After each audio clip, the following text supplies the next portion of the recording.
આપણે અહીંયા જાણીતા અને માનીતા ગુજરાતીઓને દર અઠવાડિયે મળીએ છીએ. આપણે હવે જુદા જુદા વિષયોને પણ સ્પર્શ કરવાના છીએ અને એના જ હેઠળ એક સબ્જેક્ટ આવે છે ધર્મ અને આધ્યાત્મ. અનેક વિષયો સાથે અમુક ટેબુ સબ્જેક્ટ ઉપર ખુલ્લા દિલથી ચર્ચા કરવા માટે આજે આપણા મહેમાન છે ઓમ ગુરુજી. નમસ્તે સિદ્ધાર્થ. નમસ્તે. તમને મને આ પોડકાસ્ટમાં બોલાવ્યા બદલ ખૂબ ખૂબ આભાર.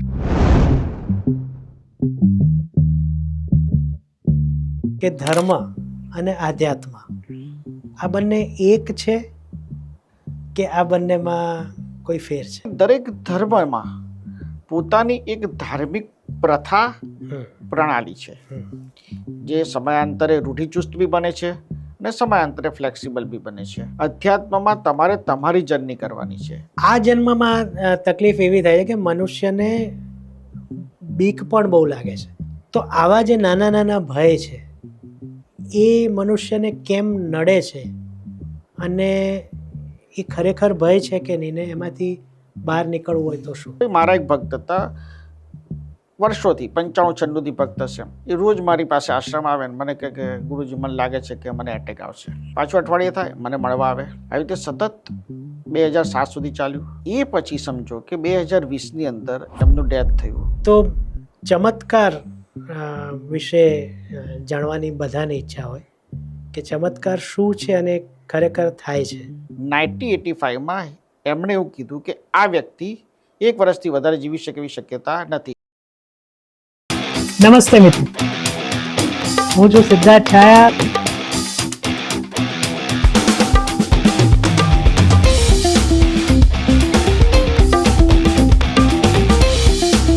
તો સ્વાગત છે તમારું સિટ ટોક્સમાં.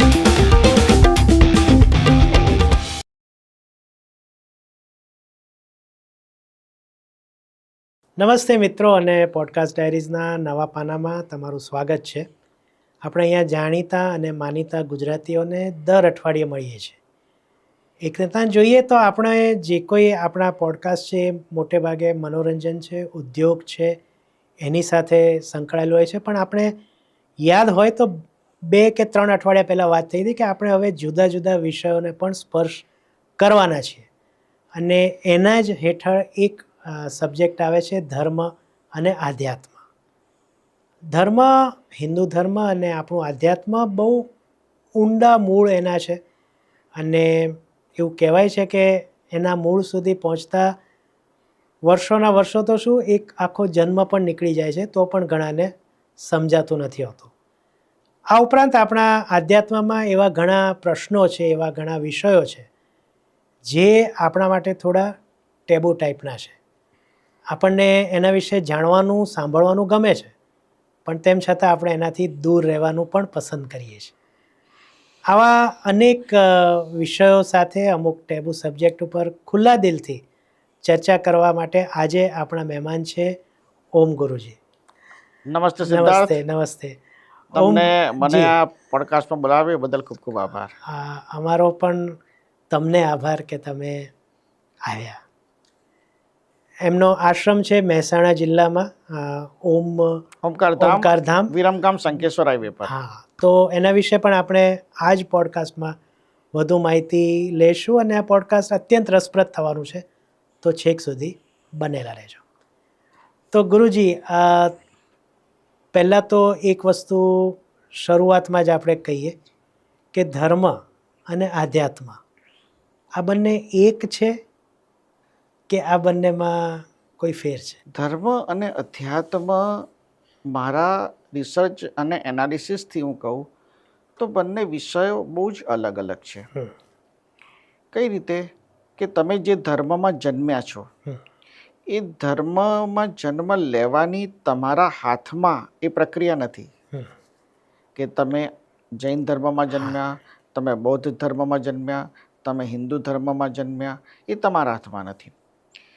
તમે જ્યારે નાનપણથી મોટા થાવ છો તે દરમિયાન તમારા ઘરનું ધાર્મિક જે માહોલ હોય એ તમને એ પ્રક્રિયાઓ, જે ધર્મની ક્રિયાઓ, પ્રક્રિયાઓ કરવા માટે પ્રેરિત કરે. એ રસ્તો બી એવો છે ધર્મનો કે જે ઈશ્વર સુધી પહોંચાડવા માટે બાળકને નાનપણથી તૈયાર કરવામાં આવે કે ભાઈ જૈન ધર્મમાં જન્મ્યો છે તો ભાઈ તું નવકાર મંત્ર કર, હિન્દુ ધર્મમાં જન્મે છે તો ભાઈ તું ઓમ નમઃ શિવાય ગાયત્રી મંત્ર કર. એવી રીતે દરેક ધર્મમાં પોતાની એક ધાર્મિક પ્રથા પ્રણાલી છે, જે સમયાંતરે રૂઢિચુસ્ત બી બને છે અને સમયાંતરે ફ્લેક્સિબલ બી બને છે. બરાબર. એ દરેક ધર્મગુરુઓની પોતાની દેશના અને ઉપદેશ ઉપર આધારિત છે એવું મારું માનવું છે. જ્યારે અધ્યાત્મ એવો વિષય છે કે એ દુનિયાનો કોઈ પણ મનુષ્ય હોય, અધ્યાત્મમાં એ પોતે પોતાનું રિસર્ચના માધ્યમથી બી પહોંચી શકે છે, જેની પાસે ઇન્ડિપેન્ડન્ટ છે. જેમ આપણી પાસે મિત્રો બનાવવા આપણી પાસે તક છે, પણ આપણને જે બ્લડના સંબંધો મળે છે એ ચોઈસ કરવાની આપણને તક નથી મળતી. એવી જ રીતે અધ્યાત્મમાં તમને એવી ચોઈસ મળે છે કે તમે ઓમની દિવ્ય ચૈતન્યથી સાધના કરવા માંગો છો, તમે મંત્રના માધ્યમથી સાધના કરવા માંગો છો, તમે મૌન રહીને સાધના કરવા માંગો છો, તમે ધ્યાન તરફ આગળ વધીને સાધના કરવા માંગો છો, તમે સંસારમાં રહીને અધ્યાત્મ કરવા માંગો છો. કારણ કે અધ્યાત્મ માટે તમારે મંદિરની જરૂર નથી. અધ્યાત્મના માટે તમારે ધ્યાન, ફોકસ, એકાગ્રતાની જરૂર છે. અને એનાથી વધારે ધર્મની રચના કોઈક ધર્મ ના સ્થાપકે અથવા તો ભગવાને કરી. જ્યારે અધ્યાત્મમાં તમારે તમારી જર્ની કરવાની છે. શેના માટે? ભગવાન બનવા માટે. જેમ કે એના પરિણામો છે, એના સાબિતીઓ બી છે કે ભાઈ જૈન ધર્મની સ્થાપના ભગવાન આદિનાથે કરી. યુગો પહેલા 375 કરોડ વર્ષ પહેલા મનુષ્ય આ ધરતી પર અવતરિત થયો. એ પછી 100 કરોડ વર્ષ પછી ધર્મની સ્થાપના થતી ગઈ. એમાં એક જૈન ધર્મની બી સ્થાપના થઈ. એવી રીતે ત્રિદેવની બી સ્થાપના થઈ જ્યારે બ્રહ્માંડનું નિર્માણ થયું 1340 કરોડ વર્ષ પહેલા. આ આખું યુનિવર્સની વાત છે. જ્યારે હું 374 કરોડ વર્ષ આ પૃથ્વીમાં મનુષ્યની ઉત્પત્તિની વાત કરું છું. તો ધર્મની એક પ્રથા અને ધર્મના જે ઈશ્વર છે, ધારો કે ભગવાન રામની એક દેશના, ભગવાન શ્રી કૃષ્ણનો ગીતાનો ઉપદેશ, તો એના પ્રમાણે જે આખી પ્રોસેસ અને પ્રક્રિયા ચાલી, આખી ધર્મની પ્રક્રિયા સાથે જોડાયેલી રહે છે. ધર્મ અને અધ્યાત્મ વિશે સમજીએ તો ધર્મ એક ભગવાને દેશના આપીને કોઈ સ્થાપ્યો હોય, એ કોઈ પણ ધર્મ હોય, એ તમારા હાથમાં નથી. જેમ તમારા બ્લડ રિલેશનના સંબંધો તમારા હાથમાં નથી કે તમારા ભાઈ કોણ બનશે, તમારા બહેન કોણ બનશે. જ્યારે અધ્યાત્મમાં તમારી પાસે રસ્તો છે. કયો રસ્તો છે? તમે ઓમકારના દિવ્ય ચૈતન્યથી બી તમે અધ્યાત્મ તરફ જઈ શકો છો. અધ્યાત્મ તરફ તમે મંત્રના માધ્યમથી બી જઈ શકો છો. અધ્યાત્મ તરફ તમે ધ્યાન અને મૌનના માધ્યમથી પણ જઈ શકો છો. અને સૌથી વધારે સટીક અધ્યાત્મ કે તમે મોક્ષમાં કે ઇન્દ્રલોકમાં જવા માટે તમારે તમારો પોતાનો રસ્તો ક્રિએટ કરવો પડે. રાઈટ. જેમ કે કબીરે દોહા રચ્યા, ભજન રચ્યા અને એમને મોક્ષ મળ્યો. મીરાબાઈએ ભજનો રચ્યા, કૃષ્ણ ભક્તિ કરી, એમને મોક્ષ મળ્યો. ગુરુ નાનક દેવે શીખ ધર્મની સ્થાપના કરવાની સાથે સાથે ગીતોના માધ્યમથી, સંગીતના માધ્યમથી ઈશ્વર સાથેનું તાદાત્મ્ય સાધ્યું. ભગવાન આદેશ્વરે જૈન ધર્મની સ્થાપના કરી અને મોક્ષ મેળવ્યો. ભગવાન બુદ્ધે બુદ્ધ ધર્મની સ્થાપના કરી, બુદ્ધિઝમની સ્થાપના કરી અને શૂન્યવાદની વાત રજૂ કરી. એવી જ રીતે જે વ્યક્તિ યુનિક કશું કરે છે અધ્યાત્મમાં, એ જ ચોટી પર જાય છે. સમજાવો, 10,000 લોકોને ધ્યાન શીખવાડવામાં આવે, બરાબર છે, બહુ સારી વાત છે, પણ એનાથી બેઝિક વસ્તુ જ થઈ શકે. એ વ્યક્તિનું પોતાનું ઉત્થાન નહીં થાય. એ વ્યક્તિનું પોતાનું ઉત્થાન નહીં થાય. પોતાના ઉત્થાન કરવા માટે તમારી પોતાની ધ્યાનની અંદર, જ્ઞાનની અંદર, જ્ઞાન માર્ગ, ભક્તિ માર્ગમાં ક્રિએટિવિટી જોઈએ. તમારું પોતાનું ઇનપુટ એવું જોઈએ કે તમે કશુંક રચના કરી. જેમ કે મેં મંત્ર શક્તિપાતની રચના કરી. તો આજના આ વર્લ્ડમાં ગૂગલ પ્રમાણે સમજો કે મંત્ર શક્તિપાતની રચના કોઈ જ નથી કરતું. એટલે હું બેઝિકલી ધર્મ અને અધ્યાત્મમાં આ ભેદ દેખું છું કે અધ્યાત્મમાં તમને બહુ જ સ્પેસ મળે છે, જ્યારે ધર્મમાં જે નિર્માણ થયું છે, નક્કી કરેલું છે ભાઈ આમ જ કરવાનું, મંદિરમાં જાઓ ત્યારે આમ જ પગે લાગવાના, ભગવાનને આમ જ જળ અભિષેક કરવાનો, ભગવાનને 8 પાન ચડાવવાના, બીલીપત્ર જ ચડી શકે, જી. ભગવાનને બીજું કશું ના ચડી શકે, શ્રી કૃષ્ણ ભગવાનને 8 ફૂલ ચડી શકે, આ સમય જ એમના દર્શન થઈ શકે, મંગળાની આરતી થાય, યસ આ યસ. થાય. આ નિયતિ પ્રમાણે આ ધર્મની પ્રક્રિયા છે. જ્યારે તમને ફ્રી હિટ અને ફ્રી હેન્ડ અધ્યાત્મમાં મળે છે. બરાબર છે. મેં શરૂઆતમાં કીધું એમ તમે કેટલાક મંત્રોની પણ રચના કરી છે, તો એ કયા કયા મંત્રો છે અને એ ક્યારે ક્યારે એનો ઉપયોગ થઈ શકે? મેં રચના મંત્રો અને મંત્ર શક્તિપાતની હમ. લાખો ઉપર કરી છે. અચ્છા. 1992 થી મુખ્ય જોઈએ, 1992 થી જોઈએ હમ. તો 2025 સુધીમાં. હમ. અને એ મંત્રોની જે રચના થઈ છે એ દર મહિને હું 750 મંત્રોની રચના કરું. હા. દર મહિને ભક્તોને 750 મંત્રોમાંથી જે એની ઓરા મુખ મુદ્રા પ્રમાણે એને મંત્રો આપીએ. હમ. પાછા આવતા મહિને નવા મંત્રોની રચના થાય, નવા મંત્ર શક્તિપાતની રચના થાય. સાથે સાથે જે મૂળભૂત રચના જે મેં સમાજને ઓમકાર સંપ્રદાય મેં 17 જુલાઈ 1996 ઓમકાર સંપ્રદાયની સ્થાપના કરી ને ઓમકાર ચાલીસાની સ્થાપના કર્યા બાદ ઓમકાર ચાલીસાની રચના કરી. ઓમકાર ચાલીસા તો તમારા કોઈ બી કષ્ટ, દુઃખ, પ્રશ્ન, પીડા માટે ઓમકાર ચાલીસાનો પાઠ કરી શકો. ત્યારબાદ શ્રી નવદુર્ગા ચાલીસાની રચના થઈ. નવદુર્ગા ચાલીસા જે માતાના ભક્તો છે, માતા સાથે રોજ કનેક્ટ રહેવા માગે છે, માતાનો સાક્ષાત્કાર કરવા માગે છે, એના માટે શ્રી નવદુર્ગા ચાલીસા છે. 12 જ્યોતિર્લિંગ ચાલીસા. હવે તમે જ વિચારો કે 12 જ્યોતિર્લિંગ આખા જીવનમાં લોકો કદાચ 1 કે 2 વાર કરી શકે છે, પણ 12 જ્યોતિર્લિંગનું રોજ એને પુણ્યફળ મેળવવું હોય તો 12 જ્યોતિર્લિંગ ચાલીસાની રચના કરી કે 12 જ્યોતિર્લિંગની સ્થાપના કઈ રીતે થઈ, રાઈટ. અને એ કરવાથી તમને શિવની ઉર્જા સાથે કનેક્ટ થઈ શકો. ત્યારબાદ શ્રી ચારધામ ચાલીસાની રચના થઈ. એક ભક્ત હતા માજી, એમને કીધું કે મારાથી ગુરુજી ચારધામ જઈ શકાય એવું નથી અને મારી ઉંમર થઈ ગઈ, હવે તો ચારધામ જઈ નહીં શકું. તો એવા ઘણા ભક્તોની વાત સાંભળીને શ્રી ચારધામ ચાલીસાની મેં રચના કરી. શ્રીમદ ભાગવત કથા સપ્તાહ લોકો સાંભળે છે, પણ નિયમિત રીતે તો 7 દિવસનું તમે એક સાથે સાંભળી ના શકો અને સમય પણ ના હોય. તો શ્રીમદ ભાગવત ચાલીસાની રચના કરી. પછી શ્રી કૃષ્ણ બાવનીની રચના કરી કે ભાઈ રોજ ગીતા તો નથી વાંચી શકવાના, તો શ્રી કૃષ્ણ બાવનીની રચના થઈ. પછી સુંદરકાંડનો પાઠ કરતાં 45 થી 50 મિનિટ લગભગ થાય, તો શ્રી સુંદરકાંડ ચાલીસાની રચના કરી કે 2 મિનિટમાં તમે સુંદરકાંડની આખી કથાનો જે સાર છે એ તમને પુણ્યફળ રૂપે મળી શકે એ રીતે સુંદરકાંડ ચાલીસાની રચના થઈ. 24 તીર્થંકર બાવનીની રચના થઈ કે રોજ 24 તીર્થંકરના નામ, એમની ઉત્પત્તિ કઈ રીતે થઈ, એમને કેવળ જ્ઞાન અને મોક્ષ ક્યારે થયું. તો કુલ મળીને જે સમાજના એવા સબ્જેક્ટ છે કે જ્યાં લોકોને ઇન્સ્ટન્ટ ઇફેક્ટ જોઈએ છે. આજનો જમાનો કેવો છે, પ્રોબ્લેમ તો ઘરેથી ખબર છે ને, આપણે ડૉક્ટર પાસે જાઓ તો આપણને ખબર હોય કે આપણે તાવ આવ્યા છે માટે ડૉક્ટર પાસે જઈએ છીએ. આપણી અપેક્ષા શું હોય, ડૉક્ટર દવા આપે, સોલ્યુશન આપે, સમાધાન આપે. અને એ સોલ્યુશન અને સમાધાન આ ચાલીસાઓના માધ્યમથી દરેક વ્યક્તિને મળી શકે છે. જે હનુમાનજીનો ચુસ્ત ભક્ત હોય શ્રી સુંદરકાંડ ચાલીસા કરી શકે. જેમ કે ભાઈ મારે 4 ધામ પર મારો અતૂટ વિશ્વાસ છે કે શ્રી ચારધામ ચાલીસા કરી શકે. 12 જ્યોતિર્લિંગ ચાલીસા પર, 12 શિવલિંગ, 12 જ્યોતિર્લિંગ પર જેનો વિશ્વાસ છે, શ્રદ્ધા છે શિવ પર, એ 12 જ્યોતિર્લિંગ ચાલીસા કરી શકે.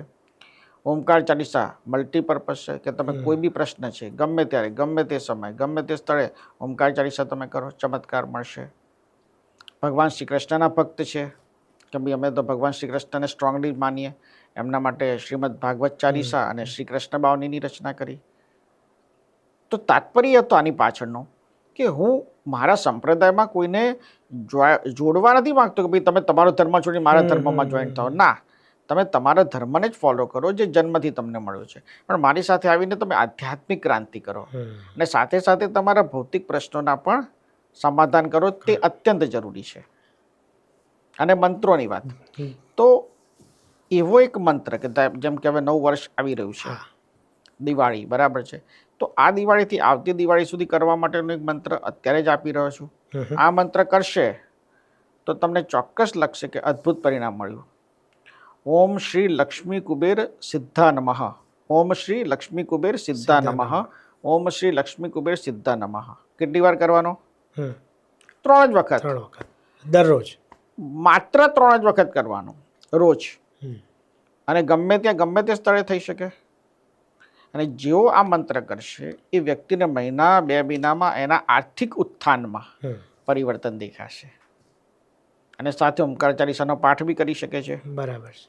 આપનું જે ઓમકાર ધામ જે છે એ શું જગ્યા છે અને ત્યાં આવનાર વ્યક્તિને ત્યાં શું જોવા અને સમજવા મળશે? ઓમકારધામ તીર્થ અને બીજા તીર્થ હમ.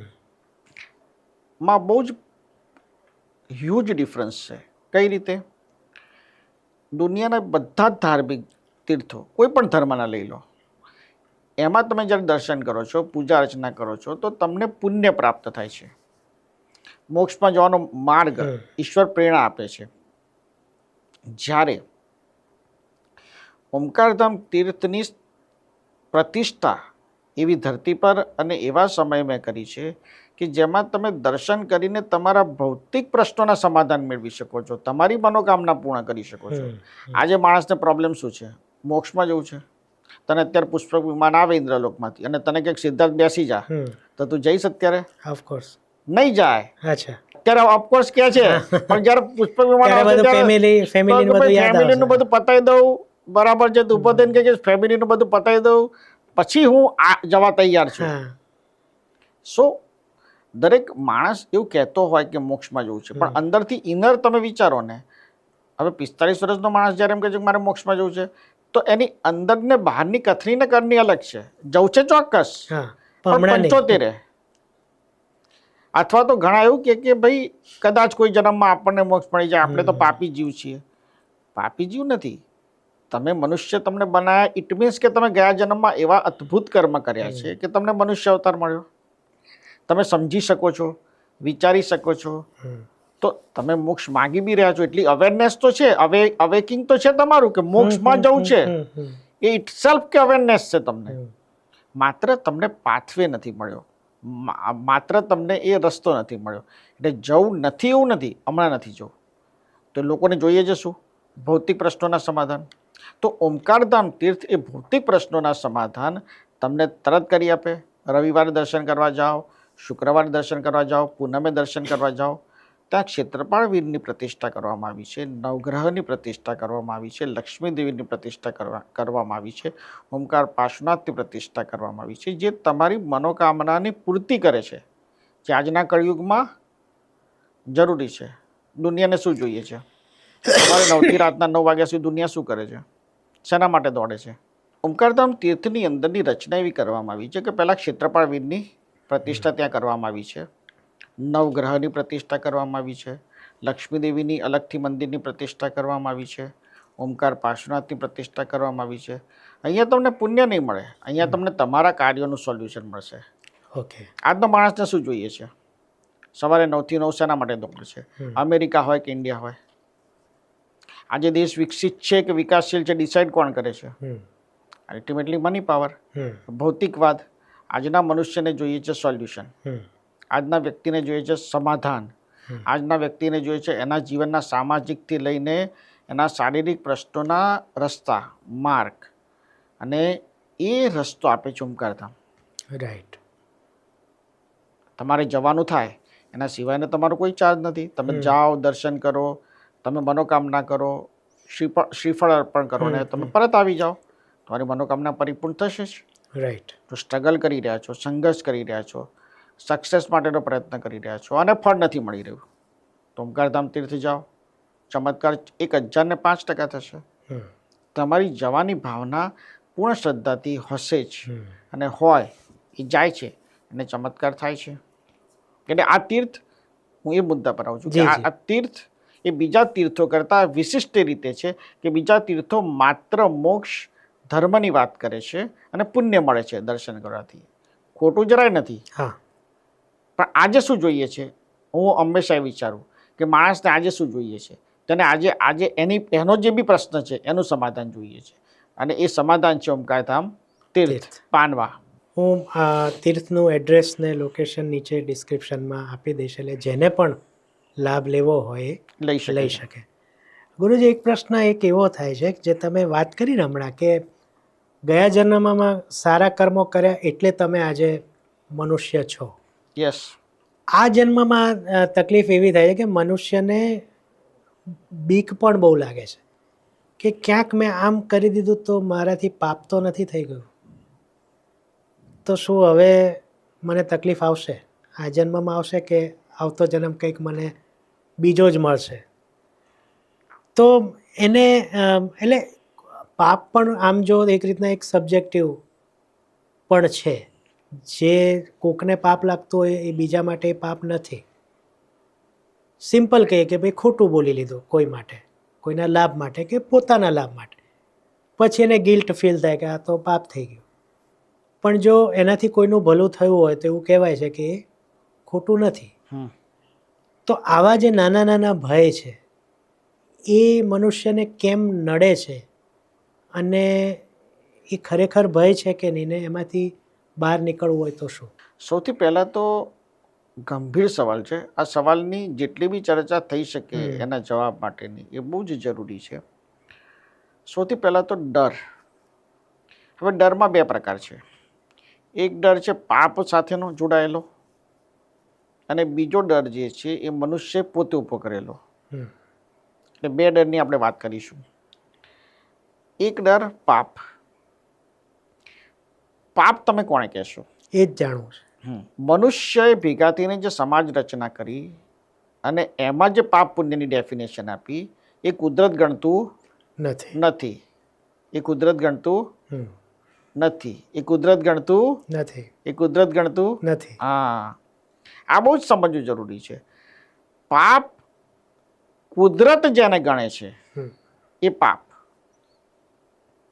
કુદરત જેને પાપ ગણતું નથી, પરંતુ મનુષ્ય સમાજ વ્યવસ્થાને સ્થિર રાખવા માટે જે નિયમો બનાવ્યા છે, એ જે ડેફિનેશન બનાવી છે કે જે આપણા જ પૂર્વજોએ કરોડો વર્ષ પહેલા, 375 કરોડ વર્ષ પહેલા કોઈક નિયમો બનાવ્યા હશે કે 150 કરોડ વર્ષ પહેલા જે નિયમો બનાવ્યા હશે એને આપણે આંધળા બનીને ફોલો કરીએ છીએ અને પછી એને ગિલ્ટમાં પાપ તરીકે કન્વર્ટ કરીએ છીએ. એ પાપ કહેવાય નહીં. સીધી ભાષામાં હ્યુમન રચના થઈ છે, જે બી મનુષ્ય સર્જિત જે ઘટના કે રચના છે એ પાપના તોલે આવી શકે નહીં, અથવા તો પાપના ડેફિનેશનમાં આવે નહીં. તો પાપ શું કહેવાય? તમે જેમ કીધું એ કુદરતે જે હવે સમજી લો કે મગનભાઈના 10 લાખ રૂપિયા છગનભાઈ લઈ ગયા. મગનભાઈના 10 લાખ રૂપિયા છગનભાઈ લઈ ગયા. બરાબર છે. તો મગનભાઈ એમ કહેશે કે ભાઈ છગનભાઈને તો ભગવાન દેખશે. બરાબર. પરંતુ ભગવાને પૈસાની વ્યવસ્થા જ બનાવી નથી. તમને પૃથ્વી ઇન્ટરનેશનલ હોટલ પર મોકલ્યા કે ભાઈ જાઓ, મજા કરો, ઓક્સિજન ફ્રી છે, ખાવા પીવાનું ફ્રી છે, મજા કરો, આનંદ કરો. પરંતુ માણસે શું બનાવી? કરન્સી. કુદરતે તો તમને જન્મ આપ્યો ત્યારે મોકલ્યો હતો કે સિદ્ધાર્થ લે આ 10,000 રૂપિયા તારા મમ્મી પપ્પાને આપી દેજે. એવું તો તારી જોડે થયું નથી કે દુનિયામાં કોઈની જોડે આજે બી નથી થતું. તો એનો મતલબ કે કુદરત માટે પૈસાના વ્યવહાર લેવડ દેવડમાં તમે જે કંઈ બી સાચા ખોટાની ડેફિનેશન આપો છો, બરાબર છે, એમાં એને પાપ લાગતું નથી. હા, ચોક્કસ મગનભાઈના રૂપિયા છગનભાઈ લઈ ગયા 10 લાખ રૂપિયા, તો મગનભાઈ છગનભાઈ પર કોર્ટ કેસ કરે, કારણ કે કોર્ટ વ્યવસ્થા બી મનુષ્ય બનાવી છે. સાચી વાત છે. પૈસા મનુષ્ય બનાવ્યા છે. પણ કુદરત એને આપણે નથી કહેતા આ જન્મમાં છગન નહીં આપે તો આવતા જન્મમાં છગને મને આવવું પડશે, તો પૈસા આપવા નહીં આવવું પડે. પૈસા સાથે કોઈ વ્યવહાર લેવડ દેવડ પાપની ડેફિનેશનમાં આવતું નથી. આનો મતલબ એવો નથી ખોટું કરવું જોઈએ, પણ આપણે અત્યારે સમજી રહ્યા છીએ કે પાપની ડેફિનેશન કુદરત શું ગણે છે. બરાબર. નંબર 2, તમે પાપમાં ત્યારે આવો છો કે તમે કોઈ મનુષ્ય પર હિંસક બનીને હુમલો કરો છો, ત્યારે તમે પાપની ડેફિનેશનમાં આવો છો. તમારી પાસે વેજીટેબલ છે છતાં તમે નોનવેજનો ઉપયોગ કરો છો, તો તમે પાપની ડેફિનેશનમાં આવો છો. તમે કોઈ બી ધર્મ પાળતા હો, કોઈ એમ કે ભાઈ મારા ધર્મમાં તો છૂટ છે, તો છૂટ છે જ નહીં. એ સબકોન્શિયસ તમે સાયકોલોજીકલ તમે પોતાની જાતને બચાવી રહ્યા છો. કુદરત તમને એ મુદ્દા પર નહીં છોડે. નંબર 2. નંબર 3 કે કુદરત તમને કોઈ પણ એવી ઘટના માટે માફ નહીં કરે કે જેમાં તમે કોઈકને 100% ઇન્ટેન્શનલી તમને ડેમેજ નથી કર્યો, માણસને મારી નાખો છો, ત્યાં બી તમે પાપમાં આવી જશો. તો આ મુદ્દાઓને છોડીને કોઈ પણ જગ્યાએ પાપ લાગતું નથી. એટલે જો પાપ હોત તો ભગવાન શ્રી કૃષ્ણએ મહાભારતનો નરસંહાર થવા જ ના દીધો હોત. લડાઈ તો પ્રોપર્ટીની હતી. આમ જોવા જાઓ સિંગલિટીમાં, તેમ તક ભગવાન પ્રોપર્ટી મેટરમાં શું કરવા ઇન્વોલ્વ થયા? કોઈ સાધક બી હોય એ બી એમ કે હવે તો હું સંસારમાંથી રિક્ત થઈ ચૂક્યો છું, ભાઈ હવે હું આ બધી મુદ્દાઓમાં પડતો નથી. તો ભગવાન કેમ પડ્યા?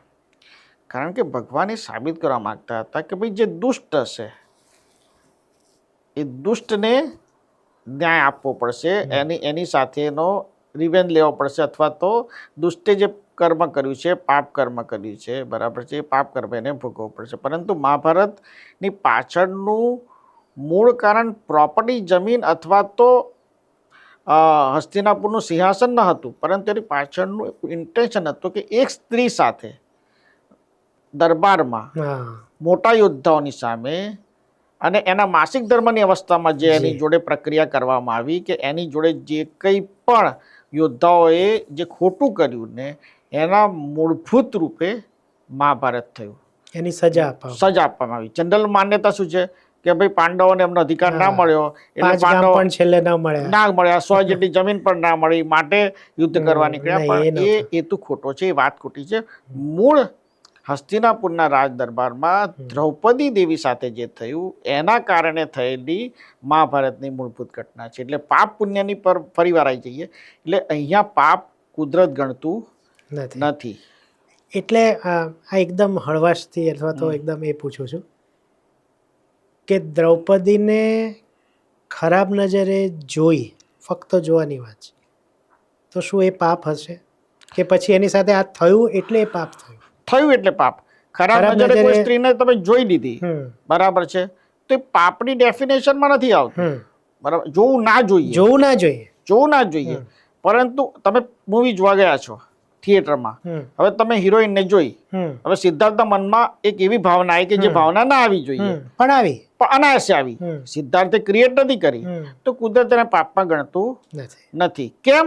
પણ એનો મતલબ એ નહીં કે એનો મતલબ છૂટ છે. એનો મતલબ એવો નહીં કે છૂટ છે, પણ તમે જેને કહેવાય કે ધારો કે મૂવીની અંદર કોઈ હિરોઈન પોતાનો રોલ ભજવી રહી છે અને એ રોલ ભજવવાનું એને પોતે નક્કી કર્યું, સીનમાં પણ એને પોતાની સંમતિ આપી, ત્યારે શૂટિંગ થયું હશે, ત્યારે જ પિક્ચર રિલીઝ થયું હશે, ને ત્યારે જ સિદ્ધાર્થ હિરોઈનને જોવા ગયો હશે. એટલે મ્યુચ્યુઅલ કન્સર્ન થયું ને, કે જ્યાં તમે મ્યુચ્યુઅલ કન્સર્નથી વાત આવે છે ત્યાં કોઈ પણ જગ્યાએ કુદરતની દ્રષ્ટિ પાપ નથી. એટલે એનો ડર અજાણતામાં થયેલું હોય એ વ્યક્તિને તો પણ કદાચ પાપ નથી. ના, અજાણતામાં થયું હોય, અજાણતામાં ખરાબ નજર, એને ખ્યાલ નથી, અજાણતામાં થયું હોય એટલે કે તમે ધારો કે જઈ રહ્યા છો ને તમારી નજર અચાનક પડી અથવા તો એનો ફોટો જોઈને પડી, તો એમાં કઈ પાપ નથી. એ કન્ફર્મ વાત છે. બીજું કે હવે આવી જઈએ ડરના બીજા પોર્શન પર કે જે મનુષ્ય સર્જિત છે. જેમ કે હું મારા શહેરમાંથી બહાર જઈશ તો મને એટેક આવશે, પ્લેનમાં બેસીશ તો મને ગભરામણ થશે, પ્લેન પડી જશે, આને આ રોગ થયો તો મને પણ આ રોગ થશે, હું આની ખબર કાઢીને આવ્યો તો મને બી એવું લાગે છે કે મને આવું થઈ જશે, મારા ફાધર આ રીતે એક્સપાયર થયા તો હું પણ આ રીતે, મને બી આવું જ થશે, મને બી આ રોગ વારસામાં આવશે અને હું મરી જઈશ.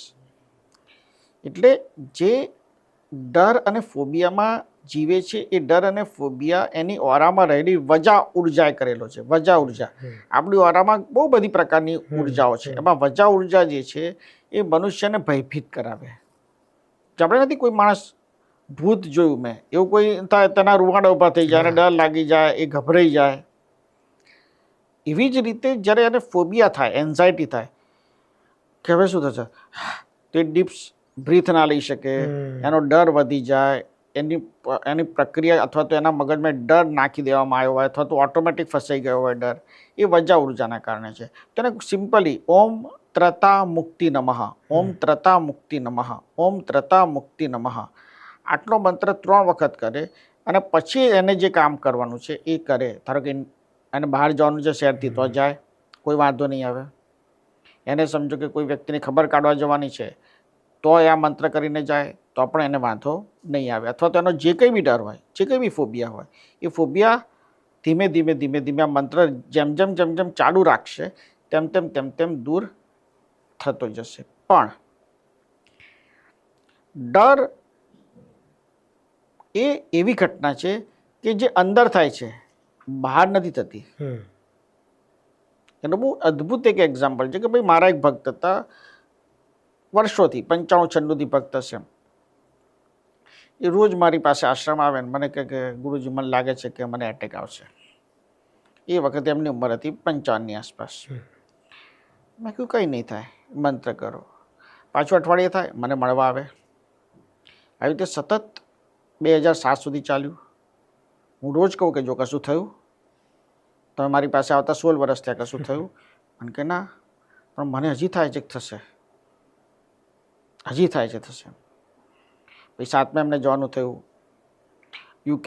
એમને ત્યાં ગયા અને એસ્ટાબ્લિશ થઈ ગયા દીકરા જોડે. એમને રોજ ડર લાગે, રોજ મને ફોન કરે. કંઈ નહીં થાય, ચિંતા ના કરો, આટલા વર્ષ નીકળી ગયા ને, આયુષ્ય લાંબુ છે, જીવશો. એ પછી સમજો કે 2020ની અંદર એમનું ડેથ થયું. એના અઠવાડિયા પહેલાં એમને મને ફોન કર્યો કે ગુરુજી આમ દીકરા જોડે બહારગામ ફરી આવ્યો, બહુ સારું રહ્યું, મજા આવી, ક્રૂઝ ઉપર ગયો, સારું રહ્યું, આમ છે તેમ છે, બહુ અદ્ભુત. અને કોવિડ સ્ટાર્ટ થતો હતો સમજો. અને ઇન બિટવીન એ સમયગાળા દરમિયાન એક રાતે સૂઈ ગયા. અઠવાડિયા પહેલાં મારી જોડે વાત કરી, એક રાતે સૂઈ ગયા, સવારે ઉઠ્યા જ નહીં. જે ડર કે ભાઈ મારે ડીબાઈ નથી મરવું, મારે આવી રીતે નથી મરવું, મારે પેલી રીતે નથી મરવું. 95 થી 2020 સુધી 25 વર્ષ એ ડરમાં રહ્યા. અને એ ડરે જ એમને રોજને રોજની જીવન જીવવાની જે એમની પળો આનંદ, પૈસા ભોગવવાની જે પ્રક્રિયા હતી, અથવા તો ભગવાનની ભક્તિ કરવાનો જે સમય હતો, એ સમય છીનવી લીધો. અત્યારે તમારા માધ્યમથી હું દર્શકોને એટલું જ કહીશ, સાંભળનારા શ્રોતાઓને એટલું જ કહીશ કે ડરને છોડી દો, જે થવાનું છે થશે. પણ ગુરુજી અઘરું નથી. હવે ધારો કે અઘરું નહીં, ઇમ્પોસિબલ એવું કેમ કે ભાઈ આવતે મહિને મારી સાથે આ થશે તો કંઈક એવી, તો એ 1લી તારીખથી ચાલુ થાય. આપણે કહીએ કે ભાઈ એ કરીશ તો તારો આજ બી બગડશે, પણ એ કેવી રીતના પછી એનો સોલ્યુશન જ આ મંત્ર છે. હા, ઓમ ત્રતા મુક્તિ નમઃ મંત્ર જે છે એનું સોલ્યુશન છે કે તમને થશે જ નહીં. તમારામાં એ હિંમત, એ તાકાત, એ પાવર આવી જ જશે. અને 100% તમે આ બધા ડરના, ફોબિયાના ચક્રવ્યૂહમાંથી નીકળી જશો. અને એનું સોલ્યુશન મળશે. સોલ્યુશન જેમ કે કર્મ 3 જગ્યાએ લાગુ પડે. જન્મમાં એ તારો હાથ છે, જન્મમાં નથી હાથ. મૃત્યુ તો મનુષ્યનો હાથ છે, નથી. અને રહ્યો રોગ, તો એમાં બી કોઈ હાથ નથી, કર્મ જ લાગે છે. તો ભાઈ ઓમ ઋષિએ, ઓમ ગુરુએ ગયા જન્મમાં કોઈ કર્મ કર્યું છે જેના કારણે એમને ફિઝિકલ આ પ્રોબ્લેમ થયો, તેનું સમાધાન નથી. હા, મંત્રોથી એને બેલેન્સ તમે કરી શકો છો, પણ એ છે તો છે જ. એક્સેપ્ટન્સ, બરાબર. બીજું કે જે તમે એઝમ્પશન કરો છો કે આવું થઈ જશે, તો તમારું એઝમ્પશન છે. પછી જ્યારે એ મહિનો પસાર થઈ જાય છે, તે કીધું એ પ્રમાણે કે 1લી તારીખથી 30 તારીખ પતી, પછી તે ના થયું, હાશ ના થયું, પછી 15 દિવસ પછી પાછો કોઈ બીજો ડર ઊભો થાય છે. સો 2 પ્રકારના જે ડર છે, કુદરતના મુદ્દાથી ડરવાનું, એટલે ઈશ્વરથી ડરવાનું કે ભાઈ મેં આવું પાપ કર્મ કેમ થઈ ગયું મારાથી. એ તમારું જો મનુષ્ય સર્જિત છે, તેમાંથી તો આજે જ એક્ઝિટ થઈ જાઓ. રાઈટ. એટલે 95% લોકોના પ્રોબ્લેમ તો આજે સોલ્વ થઈ જશે. અને રહ્યું તમારા પોતાનો ફોબિયા અને ડર, બરાબર છે, એના માટે આ મંત્ર છે કે ઓમ ત્રતા મુક્તિ નમઃ. એટલે કોઈ પણ પ્રકારનો ડર હોય, ગિલ્ટનો ડર હોય તો આ મંત્ર થાય, અને ફોબિયા હોય તો બી આ મંત્ર કરી શકાય. જેમ આપણે પાપ ને પુણ્યની વાત કરીએ, એમ શુકન અપશુકન પણ બહુ આપણે ત્યાં એક ઉદાહરણ આપું કે આપણે ત્યાં કોઈ પણ પ્રસંગ હોય નાનો મોટો, કે પૂજા કરાવી છે, નવું ઘર લીધું, તો તરત આપણે ચોઘડિયા લઈને બેસીશું. પણ ખરેખર તો ચોઘડિયા એ સમયના હતા જ્યારે કોઈને મુસાફરી શરૂ કરવી હોય એના માટે. પણ આપણે જુદી જુદી પ્લસ એની સાથે શુકન અપશુકન પણ જોડાયેલા છે. અમુક એમ કે ભાઈ મંગળવારે ને શનિવારે વાળ ના કપાવાય, આવી પણ પ્રથા છે. તો આ બધું વિશે તમે શું વાત કહી કહું. શકો? જી. બે સવાલ છે આમાં. એક તો મુહૂર્ત શાસ્ત્ર વિશેનો સવાલ છે અને એક શુકન અને અપશુકન વિશેનો સવાલ છે. પહેલા મુહૂર્ત પર આવી જી. મુહૂર્ત તમે કોઈ પણ ધાર્મિક પ્રસંગ કરો છો અથવા તો તમે કોઈ મોટું કાર્ય કરો છો, જેમ કે ગાડી લેવી, તો દરેક માણસ માટે એક મોટું કામ છે. હા. તો ગાડી લો છો ત્યારે, વ્હીકલ લો છો ત્યારે, નવા ઘરમાં પ્રવેશ કરો છો ત્યારે, ભલે ભાડાના બી ઘરમાં જાઓ છો તો પણ કુંભ બરાબર મુક્તિ છે, વખતે આપણે કરીએ છીએ. શહેર છોડીને જાઓ છો તો પણ, અને ઘરમાં સારું કાર્ય કરવાનું નક્કી કરો છો અને એ કાર્યની શરૂઆત કરો છો, એ વખતે મુહૂર્ત જોવું અનિવાર્ય છે. ઋષિ મુનિઓ એવું રિસર્ચ કર્યું છે કે જે લોકોએ મુહૂર્ત વગર કાર્ય કર્યા છે, જેમ કે કમૂરતામાં કાર્ય કર્યા હોય, અમાવસ્યાએ કાર્ય કર્યા હોય, એ કાર્યમાં વિઘ્ન આવે, એ કામ ખરાબ થાય એવું નથી કહેતો. કોઈ કમૂરતામાં લગ્ન કરતું હોય તો એનો ડિવોર્સ થયું જરૂર નથી, દુનિયામાં કોઈ બી જગ્યાએ, બરાબર છે. એટલે એની સાથે આજકાલ મારો તો પેલા એનઆરઆઈ છે તો એમને તો જે 14 દિવસ મળે એમાં ભાઈ કમૂરતા કે જોતા નથી. એમ જ. હા, તો મુહૂર્ત જોતા નથી. જ્યારે પહેલા મુહૂર્તો જોતા હતા ત્યારે લોકોના ડિવોર્સ ઓછા થતા હતા. અત્યારે મુહૂર્ત જોતા નથી તો ડિવોર્સ વધારે થાય છે. એ બી સત્ય ઘટના છે. તમે તમારા જ લગ્ન જીવનમાં તમારી જ પત્નીથી અથવા તો પતિથી કંટાળી જાઓ છો. કેમ કે તમે પોતે જ્યારે પણ લગ્ન કર્યા હશે ત્યારે મુહૂર્ત સાચું નહીં હોય. ધારો કે 12:40 હસ્તમેળાપ લખ્યો હોય તો 12:40 હસ્તમેળાપ થતો જ નથી, એ 1:30 વાગે જ હસ્તમેળાપ થાય છે.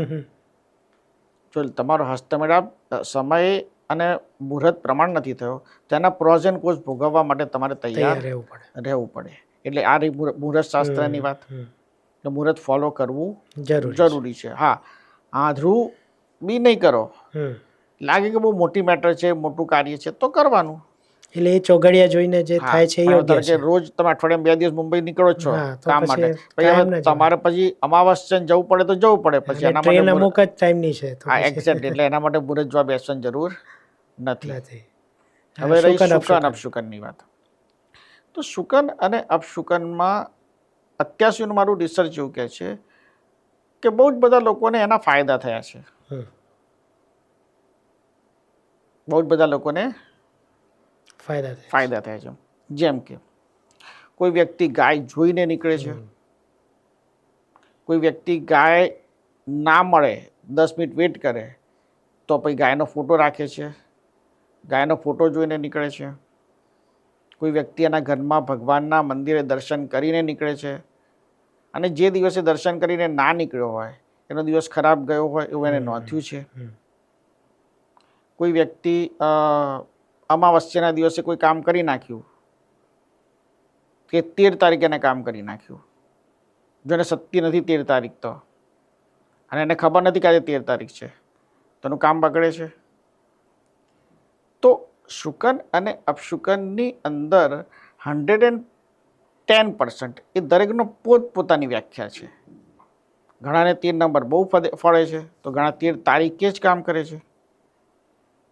ઘણાને અમાવસ્યા સદે છે તો અમાવસ્યા કામ કરે છે, એટલે એના માટે અમાવસ્યા એ શુકન જ છે. ઘણાને પૂનમ નથી સદતી તો પૂનમે નથી કરતા. કોઈ શુદ્ધમાં કામ કરે છે તો કોઈ વદમાં કામ કરે છે, કોઈ ગાયને જોઈને કરે છે, કોઈ પત્નીને જોઈને જાય છે, કોઈ માને પગે લાગીને જાય છે, કોઈ પિતાને પગે લાગીને જાય છે, કોઈ મહત્વનું કામ હોય ત્યારે બ્લુ કલરનો શર્ટ પહેરીને જાય છે કે વ્હાઇટ કલરનો શર્ટ પહેરીને જાય છે. કોઈ એ લકી શર્ટ રાખ્યો છે કે ભાઈ મારે મહત્વનો દિવસ હોય ત્યારે આ શર્ટ પહેરવાનો, ભલે ઉપર કોટ કોઈ બી પહેરી લઈશ. એવું દરેક મનુષ્યમાં છે, એવું નહીં ભારતની વાત છે, આ all over the world. Lucky, શુકન, અપશુકન, લકી, અનલકી. ઘણા માણસ એવા હોય કે જે માણસને તમે મળો એ દિવસે તમારો દિવસ ખરાબ જ જાય. એ વ્યક્તિ ખોટો ના હોય પણ પેલા માટે પનોતી થઈ જાય કે આ મળ્યો મને એટલે આજે આજનો દિવસ ગયો. અમારે સૌરાષ્ટ્રમાં એવું કહેવાય કે સવારના પોરમાં ધ્રોળનું નામ નહીં લેવાનું, નકર જમવાનું ના મળે. એટલે એને બધા સામે ગામ કહેવાય. ક્યાં જાઓ છો તો કે સામે ગામ. સામે ગામ. એટલે આવા પણ એક શુકન અપશુકનની. એક્ઝેક્ટલી. એટલે શુકન અને અપશુકનની અનુભૂતિ મારા રિસર્ચ પ્રમાણે દરેક માણસની મતે અલગ અલગ છે. ઘણા લોકો ક્રિકેટના છેલ્લા બોલ સુધી આમ પ્રાર્થના કરતા હોય છે, એક જગ્યા છોડે નહીં કે ભાઈ હું આ જગ્યાએ ઊભો છું તો આ જગ્યાએ ઊભો રહીશ. ક્રિકેટરોમાં ખાસ કે ભાઈ ઇન્ડિયા જીતશે, બરાબર છે. સચિન તેંડુલકરે બી ઘણીવાર પોતાના પોડકાસ્ટમાં ઇન્ટરવ્યુમાં કીધું છે કે ભાઈ હું ઓસ્ટ્રેલિયામાં ટેસ્ટ ક્રિકેટ રમવા ગયો હતો તો એ વખતે હું પહેલા દિવસે સારું રમ્યો તો હું એના આગલા દિવસે જે રેસ્ટોરન્ટમાં ગયો હતો ત્યાં જ ગયો, એ જ સીટ પર બેઠો, એ જ સીટ પર મેં જે ફૂડ મંગાવ્યું તે ખાધું. ભાઈ બીજા દિવસે મેં સારું કર્યું ત્યારે પહેલા દિવસ સારું કર્યું એટલે મને થયું કે હવે બીજા દિવસ બી આ જ અપનાવો, ત્રીજા દિવસ બી આ જ અપનાવો. એ વખતે અજીત વાડેકર કોચ હતા. ત્રીજા દિવસ હું ગયો ત્યારે જગ્યા કોઈ બેઠેલું હતું તો એ લોકોને રિક્વેસ્ટ કરીને જગ્યા ખાલી કરાવી. આ સચિન તેંડુલકરે કીધેલું છે, બરાબર છે. તો શુકન અને અપશુકનમાં દરેક માણસ માનતો જ હોય છે, સ્વીકારે ના સ્વીકારે એ અલગ વાત છે. પણ એ એવું હોય છે ખરું? એમ 100% હોય છે જ. અને કોઈ વ્યક્તિ એવું કહેતું હોય કે ના એવું ના હોઈ શકે, પણ એ પોતે પણ માનતો હોય. જે ના પાડતો હોય ને એ પણ માનતો હોય. કોઈક એક ભયને કારણે માની લે એવું પણ બને કે ના હું નથી માનતો પણ કદાચ એના કરતા એક્સપેક્ટેશન એને એમ થાય કે ભાઈ મારું કામ સીધું થાય છે ને તો ભલે. ગાય જોઈને જવાથી અથવા તો મમ્મીને પગે લાગવાથી અથવા મંદિરમાં દર્શન કરવાથી મારો દિવસ સારો જાય છે ને તો મને શું નુકસાન છે? જીએસટી તો ભરી જ નથી દેવાનો. એવું એક એવી થિયરી પણ હમણાં ઘણા વર્ષોથી આવી છે કે તમારું જે અચેતન મન જે છે એને તમે જેવી ટેવ પાડો એવી ઘટના તમારી સામે ખરેખર બનતી હોય છે. એ જે તમે ઓરાની વાત કરી ને એ જ વાત છે કે હું રોજ વિચારે રાખું કે ભાઈ 1 જાન્યુઆરીથી મારે ઘરમાં 1 કરોડ રૂપિયાની ઇન્કમ થશે થશે થશે થશે. તો એ અચેતન માઇન્ડ પોતે એ ઓરામાંથી અમે જેટલું વાંચ્યું છે એના પરથી કહું છું એ પ્રકારના એ સંજોગો ઊભા કરે છે. પણ પછી એટલે કહેવા ખાતર નથી કહેવાનું, પૂરી લાગણી અને એની સાથે કહેવાનું હોય છે અને પછી થતું હોય છે. તો આ પ્રકારની વાત તમારી સામે આવી છે ખરી? તમારા મનમાં એવું થાય કે ભાઈ મારે પ્રધાનમંત્રી બનવું છે, મારે પ્રધાનમંત્રી બનવું છે, મારે પ્રધાનમંત્રી બનવું છે, પણ તમે રાજનીતિમાં નથી. હા, તો ના થાય. મોટિવેશનલ સ્પીકર શું કે જુઓ સચિન તેંડુલકર ક્યાં છે, જુઓ અમિતાભ બચ્ચન ક્યાં છે, પણ જે 100 લોકો આવેલા છે એમાંથી નથી કોઈને ક્રિકેટમાં જવાનું કે નથી કોઈને એક્ટિંગમાં જવાનું. બરાબર છે. તો તમારા સબકોન્શિયસ માઇન્ડમાં જે ચાલે છે એ તો બહુ બધું ચાલતું હોય. મને કોઈ પૂછે એમ કેમેરા પર ઓન રેકોર્ડ કે ભાઈ ઓમ ગુરુ તમે ભારતના વડાપ્રધાન બનશો તો કઈ સાચ ચોક્કસ બનીશ. સમજ્યા? તો કઈ ખોટી વાત તો છે નહીં, પરંતુ પ્રેક્ટિકલી એ શક્ય છે. તમે જ્યારે એવું એઝમ્પશન કરો કે ભાઈ મારે બિઝનેસ ટાઇકૂન બનવું છે, ગુડ વાત છે કે તમારા સબકોન્શિયસ માઇન્ડમાં આવ્યું, તો તમારે સબકોન્શિયસ માઇન્ડ એ ખાલી પ્રાથમિક બેઝ છે. પછી તમારી દિશામાં કામ કરવું પડે કે ભાઈ ચાલો પેલા એક રૂમમાં યુનિટ લગાવો, પછી યુનિટ સક્સેસ કરો, પછી મોટી ફેક્ટરી ભાડે લો, પછી પોતાની ફેક્ટરી લો. તો એ તમારી પ્રોસેસ છે. હા, એક્ઝેક્ટલી. તમે ખાલી ચોપડામાં લખ્યા કરો અથવા તો તમે એવું માન્યા કરો કે ભાઈ સબકોન્શિયસ માઇન્ડમાં મેં વિચાર લીધું, બરાબર છે કે હું ભાઈ થઈ જઈશ તો હોપમાં જીવો છો. ઓન ધ કોન્ટ્રી તમે ટાઈમ તમારો ડિસ્ટર્બ કરો છો. એના કરતાં જે એક્ઝેક્ટ મંત્ર જે છે એ કરશો તો તમે કમસે કમ આર્થિક સમૃદ્ધ થઈ જશો. અલ્ટિમેટલી તમે માણસ શું વિચારે ભાઈ મને કરોડ મળી જાય, તો કરોડ માટે તો મંત્રનો રસ્તો છે જ, એ કરો અને થશે. એના માટે તમારે તમારા સબકોન્શિયસ માઇન્ડને ટ્રિગર કરવાની જરૂર નથી. આ કોણ કરે છે કે જેને ખબર નથી કે શું કરવું. હા, અથવા તો પશ્ચિમના દેશોની જેમ તમે સવારના 7 વાગે બ્રેડનો ટુકડો ખાઈને નીકળો, રાતના 9 વાગ્યા સુધી કામ કર્યા કરો. પણ એવું બી કરવું નથી. કેમ? બસ બેસીને એવું વિચારું છે કે આવું થઈ જાય, એક ઇન્ડિકેશન આપી દીધું અને માનો થયું. તમે ઇન્ડિકેશન આપી 40 અને થયું 75. તે તો તમે જે પૈસા કમાતા ગયા હશો એનું વ્યાજ અથવા તો તમે જે બચત કરી હશે એનું તમને રિઝલ્ટ મળ્યું ને. રાઈટ. જેને આજથી 50 વર્ષ પહેલાં ટાટા સ્ટીલ લીધા હશે 10 રૂપિયામાં, તો એનો ભાવ સમજો કે 1500 થઈને સમજો સ્પ્લિટ થઈને આજે સમજો કે 171 કે 72 થયો. હવે એ કે ભાઈ મારા ફાધર આપીને ગયા, મને તો પૈસાદારનું થઈ ગયો. પણ તારું તો સર્જન છે જ નહીં ને, ફાધર આપીને ગયા તને. એવી વાત છે. એટલે હું એમાં ઇનકાર નથી કરતો, પણ તમારા સચેતન માઇન્ડમાં અચેતન માઇન્ડમાં જે આવ્યું છે એ બેઝ છે ખાલી. તમારે એના પર કામ કરવું પડે. ને હું હંમેશા એવું માનું છું કે વર્ક ઇઝ ગોડ. જો કામ નહીં કરો તો તમે કોઈ લેવલે ગમે ત્યાં તમારી જે સ્કિલ છે, એબિલિટી છે, એ જ કામ કરો. ભલે તમને તમારું કામ વધારે મળે છે, ઓછું મળે છે, પણ એક દિવસ તમને કુદરત ચક્કર ફેરવી આપશે, તમને બહુ બધું મળી જશે. પણ તમને આવડે છે કામ એ જ કરો, અને તમારા અચેતન મનમાં, સબકોન્શિયસ માઇન્ડમાં તમે એ જ નાખો કે ભાઈ મારે કોઈ પણ હિસાબે મારું સ્કિલ મને જે આવડે છે એની કદર થાય ને એના રિલેટેડ મને કામ મળે. તો આપણે શરૂઆતમાં વાત થઈ એ પ્રમાણે ટેબુ પ્રશ્નોથી હવે શરૂ કરીએ.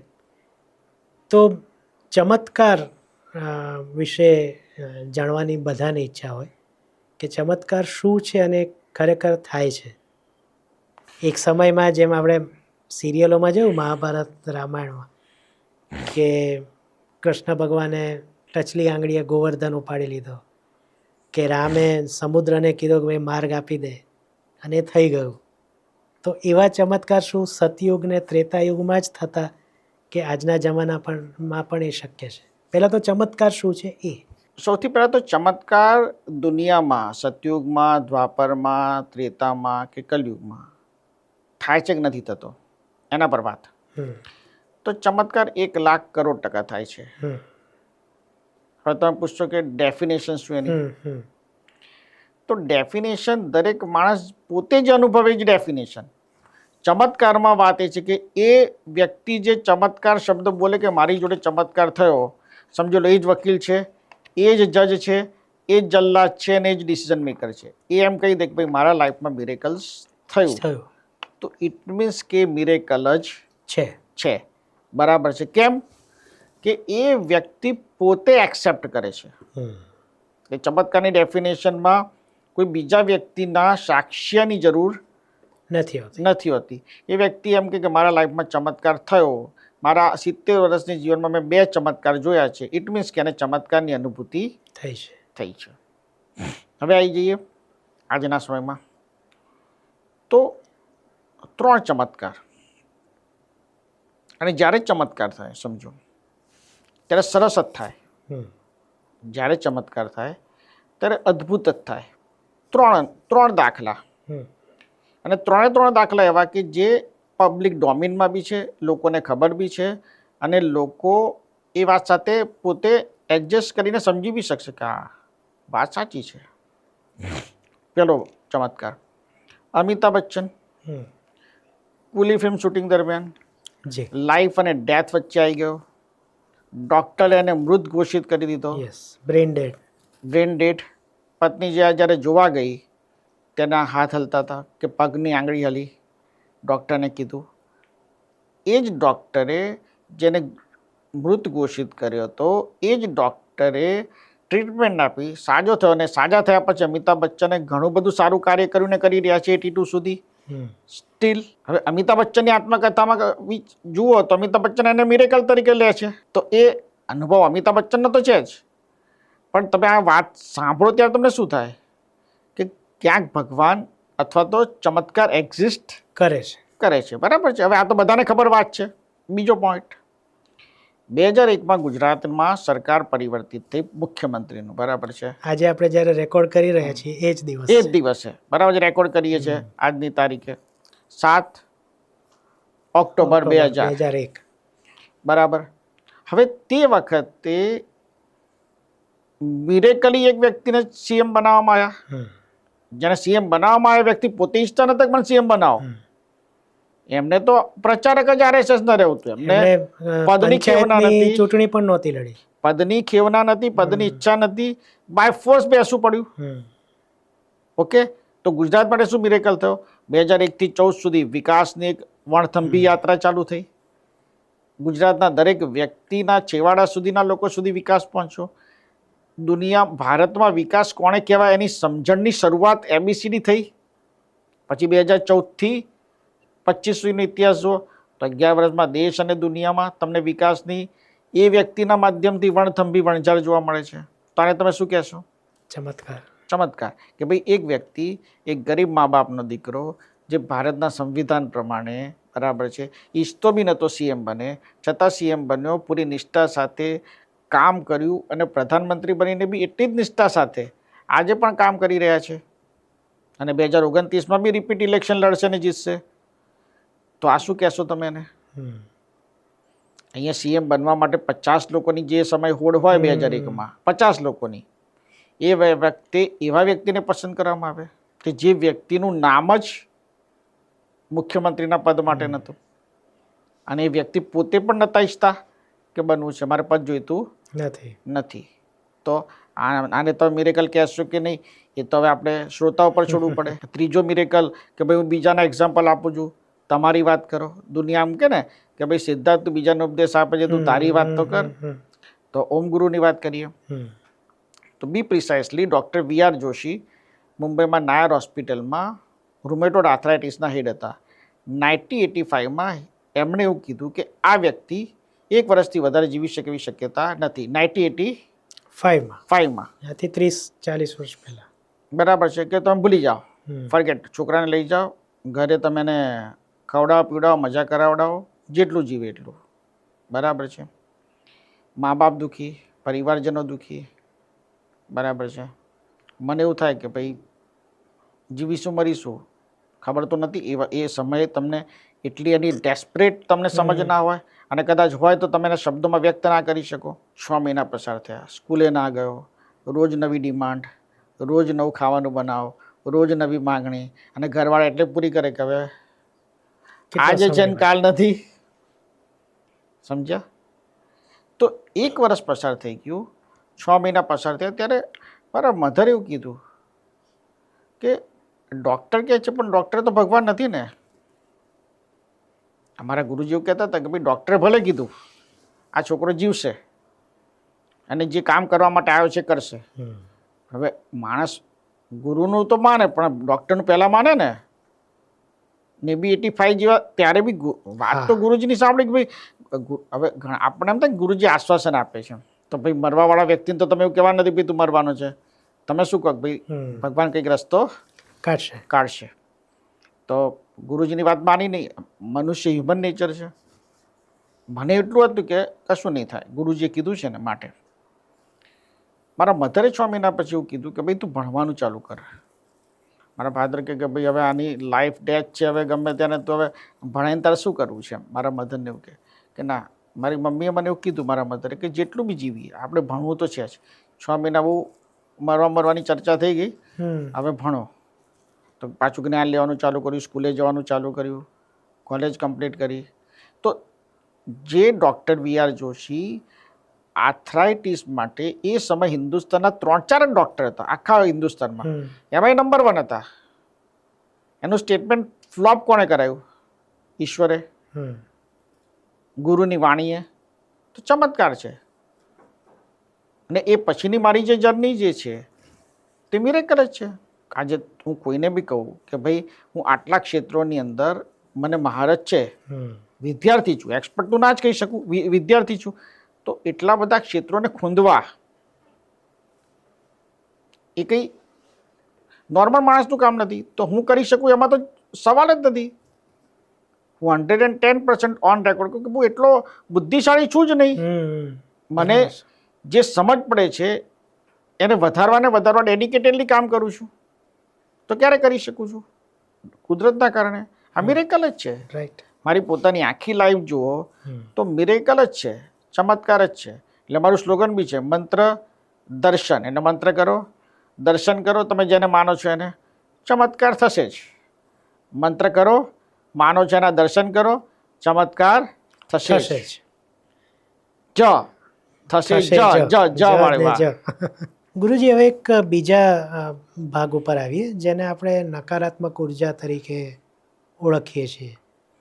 તો એના વિશે તમે શું પ્રકાશ પાડી શકો? ભગવાન રામના હાથે રાવણનું મૃત્યુ થતાં પહેલાં 2 ગ્રંથોની રચના થઈ. એક ઋષિ ત્રિકૂટના માધ્યમથી ત્રિકૂટ સંહિતા અને બીજો રાવણ સંહિતા. આ બંને ગ્રંથોની રચના થઈ. સાથે સાથે તમે તુલસીદાસજીનું નામ સાંભળ્યું છે? જી. રામચરિત માનસને તમે માનો છો? જી. ઓકે. તો જ્યારે તુલસીદાસજીએ હનુમાન ચાલીસામાં લખ્યું, ભૂત પિચાસ નિકટ નહીં આવે, બરાબર, મહાવીર જબ નામ. તો તુલસીદાસજીએ બહુ સ્વસ્થતા સાથે, બહુ સમજ સાથે અને બહુ જ રિસર્ચ સાથે ભૂત પિચાસનો ઉલ્લેખ એટલા માટે કર્યો કે રાવણે એના મૃત્યુ પહેલાં રાવણ સંહિતા અને ત્રિકૂટ સંહિતા, શુક્રાચાર્ય જે રાક્ષસ ઋષિ છે એમનો જે શિષ્ય હતો ઋષિ ત્રિકૂટ, એને ત્રિકૂટ સંહિતાની રચના કરી, જેની અંદર અલગ અલગ પ્રકારના, જેમ રાવણે ભગવાન શિવ પાસેથી એવો મંત્ર ને એવું તંત્ર લીધું જે સાત્વિક હતું, પણ રાવણે એને કન્વર્ટ કરાયું નેગેટિવ ઝોનમાં. જેમ કે કોબરાના ઝેરમાંથી એનું એન્ટીડોટ બી બને છે અને કોબરાના ઝેરથી માણસ મરી પણ જાય છે. એવી રીતે તંત્રના માધ્યમથી તમે આધ્યાત્મિક ચૈતન્યથી ઉપર બી જઈ શકો છો, શિવ બની શકો છો, સમજો, શિવ ઉર્જા બની શકો છો, શિવ ગણ બની શકો છો, શિવની શક્તિ બની શકો છો.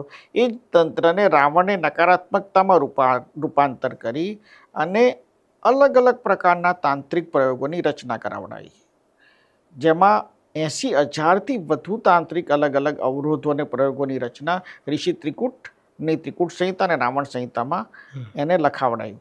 રાવણ સંહિતાના 20 ભાગ હતા એટલે 20 બુક્સ હતી, જે કદાચ અત્યારે 1 કે 2 જ અવેલેબલ છે. તો અભ્યાસ મારો કરતાં કરતાં અલગ અલગ વિષયોનો, જ્યારે હું ગુરુજી પાસે ભણતો હતો, પંડિતો પાસે ભણતો હતો, ત્યારે કે ભાઈ તંત્રશાસ્ત્રમાં નકારાત્મક ઉપયોગ, અઘોરીઓના પ્રયોગોની જે વાત કરવામાં આવી છે, વર્ણવવામાં આવી છે, એ યથાર્થ અને સત્ય છે.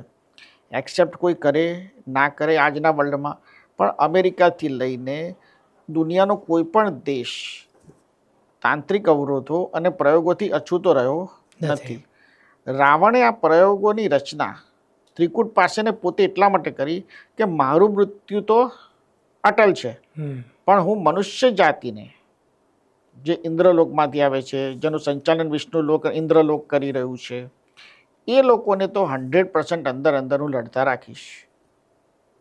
અને આજની તારીખમાં તાંત્રિક પ્રયોગોનો ઉપયોગ માણસ ઉપર, પરિવારજનો ઉપર, એક પરિવાર બીજા પરિવાર પર, એક માણસ બીજાના માણસ ઉપર કરે છે. બીજું, એને ડેફિનેશન શું લખી કે માણસ તાંત્રિક પ્રયોગ કોના પર કરી શકે, કે અવરોધ કોના પર કરી શકે, કે રાવણે એવું ક્લિયરલી કર્યું કે ભાઈ અંદરનો વ્યક્તિ હોય, જે વ્યક્તિને તમે ઓળખતા જ નથી, એ તમારા પર અવરોધ કરી શકે નહીં. જેની જોડે તમે ઉઠતા બેસતા હો એ જ વ્યક્તિ તમને ડેમેજ કરી શકે. એટલે એમાં સ્પષ્ટ ગાઈડલાઈન છે કે ભાઈ રચયિતા કોણ તંત્ર માર્ગના, તો ભગવાન શિવ. પણ શેમાં? ભગવાન શિવે તો સાત્વિક રચનાઓ આપી કે ભાઈ તંત્રના માધ્યમથી તું તારી આધ્યાત્મિક ચૈતન્ય તરફ ઉપર જા, તારી કુંડલીની જાગરણ કર, તારી શક્તિઓને ચેતના જગાય, બરાબર છે. અને તંત્ર અને મંત્રની રચના થઈ, પણ તંત્ર અને મંત્રને સારા લેવલ પર હજી લેવા માટે આપણો સમાજ પ્રબુદ્ધ નથી થયો, સમજ્યા? એને અંધશ્રદ્ધા સાથે જોડે છે, બરાબર છે. અંધશ્રદ્ધા બી ક્યાંક ને ક્યાંક દરેક સબ્જેક્ટની કોઈને કોઈ સાઈડ ઇફેક્ટ અથવા તો હોય જ. કોઈ લોકોને GST નથી ભરો તેની ચોરી બી કરે છે. તો એવી જ રીતે જેની બાય પ્રોડક્ટ છે એ ભૂલી જાઓ નેગેટિવ 10%, તો 90% યથાર્થ જે છે એના ચોક્કસ શાસ્ત્રોક્ત સમાધાન ઋષિમુનિઓએ આપ્યા. ઋષિ માર્કંડે અમર કેમ બન્યા? ઋષિ માર્કંડે અમર એટલા માટે બન્યા કે આવા અવરોધોમાંથી બહાર લોકોને કાઢવા માટે એમને ઘણા બધા ગ્રંથોની રચના કરી, જેમાં મહામૃત્યુંજય મંત્ર એક મહત્વનો છે. તુલસીદાસજીએ રિસર્ચ કરીને હનુમાન ચાલીસાની રચના કરી, હનુમાનજીની ગાથા અથવા તો હનુમાનજીના આશીર્વાદની વાત કરી, અને એની સાથે ટેકનિકલ સમાધાનો લખ્યા કે ભાઈ હનુમાનજીની મૂર્તિની સામે બેસીને હનુમાનજી અમર છે, એ ચમત્કાર કરવાના છે, પરંતુ કાંટો તો પગમાં વાગ્યો છે, પ્રયોગ તો તમારા પર થયો છે, તેને કાઢવો બી પડશે, એને સોલ્વ બી કરવો પડશે. એટલે એ ગ્રંથો એવું કહે છે, તુલસીદાસ જેવું કહે છે, હું નથી કહેતો, લોકોને એની અનુભૂતિ થાય છે. આજે કોઈ વ્યક્તિ સારો તૈયાર થઈને પ્રસંગમાં જાય તો બહાર ઘરે આવે એટલે એ ટોકાઈ ગયો હોય, ડિસ્ટર્બ થઈ ગયો હોય, એ આમ ડાઉન થઈ ગયો હોય, માથા પરથી લોટો ઉતારે અથવા તો ઘરગથ્થુ જે પ્રયોગ કરતા હોય કરે, અને પછી એને સારું થાય. કેમ? નહીતર એમને એમ થઈ જવું જોઈએ ને. Something is wrong in somewhere ને, બરાબર. ક્યાંક કશું ખોટું હતું તો એના પ્રોઝ એન્ડ કોઝ દેખાયા. એટલે હું એવું માનું છું કે જે જ્ઞાનીજનો લખીને ગયા છે એ ખોટું નથી લખીને ગયા. તમે એને કઈ રીતે લો છો અને તમે ખોટી વસ્તુનો ઉપયોગ ના કરો. જેમ કે સિગરેટના બોક્સ પર લખ્યું છે કે ભાઈ આ સિગરેટ પીવાથી તમને કેન્સર કેન્સર થશે. થાય છે, લખેલું હોય છે, ગુટખા પર લખેલું હોય છે, તોય તમે ઉપયોગ કરો છો. ઉપયોગ કરો છો, બરાબર છે. દારૂ નુકસાન કરે છે એ પીવાવાળાને બી ખબર છે, તો આ એ પીવે છે. એવી જ રીતે આ પણ જેને કહેવાય ને કે તમે જઈને તમારા જ પરિવારજનોને ડિસ્ટર્બ ના કરો, ભગવાનનું નામ લો, તમને જેટલું બી મળ્યું છે તમે એમાં આનંદ લો. સામેવાળાને દુઃખી કરીને આ દુનિયા, આ રાષ્ટ્ર અથવા તો આખું જગત, આ રાષ્ટ્રને આખું જગત આપણે સમજીએ તો એક મનુષ્ય બીજા મનુષ્યને આ રીતે હેરાન કરે એ અયોગ્ય છે.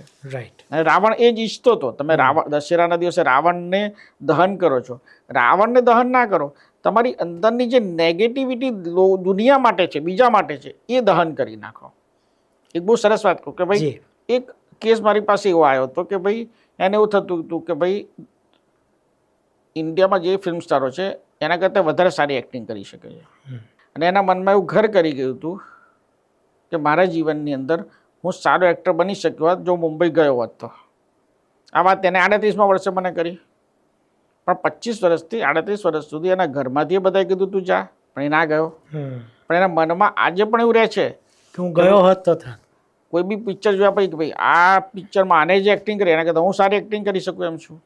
સો આ જે છે એ કેવું છે કે એના મનની અંદર ક્યાંક એવો અવરોધ ઊભો થયો કે જેના કારણે એ વસ્તુ એક્સેપ્ટ એ કરી નથી શકતો કે ભાઈ હું જે કરતો હતો અથવા તો હું જે કરતો રહ્યો હોત તે મારું એનાથી વધારે સારું થયું હોત, નહીં કે બીજા કોઈ એક્ટરને જોવાથી અથવા તો એનું અનુકરણ અથવા તો એ મને મળ્યું હોત અને હું કરી શક્યો હોત. માટે નેગેટિવિટી એટલી હદે લોકોના મનમાં બીજાના માટે ભરાયેલી છે. હવે જો કોઈ બી પોડકાસ્ટ હોય અથવા તો કોઈ બી ઇન્ટરવ્યૂ ચાલતા હોય કે એક્સ ઉપર તમે જુઓ તો ટ્રોલ થતા હોય. શેના માટે એટલી બધી એનર્જી વેસ્ટ કરો છો? એક્ઝેક્ટલી. જેને જે કીધું એને જ્યારે જે કર્યું હોય તમને ફાવે તો તમે એને રાખો, ના ફાવે તો બાય બાય. કરો. તમે એને ટ્રોલ કરીને ઉપરથી એને ઓર ઉકસાવો છો ને એને ઓર પાવર આપો છો. એટલે પેલું કહેવાય છે ને કે જે અજ્ઞાની હોય એની સાથે ચર્ચામાં ઉતરશો તો પહેલા તો એ તમને એના લેવલે નીચે લાવશે અને બીજું શું પછી થશે? તમને હરાવી દેશે. અને બીજું શું થશે કે એ વ્યક્તિ જેને તમે ટ્રોલ કરો છો એને ઓર પાવર મળશે કે લોકો નિંદા કરે છે, હવે તો ઓર કરીશ. સમજ્યા?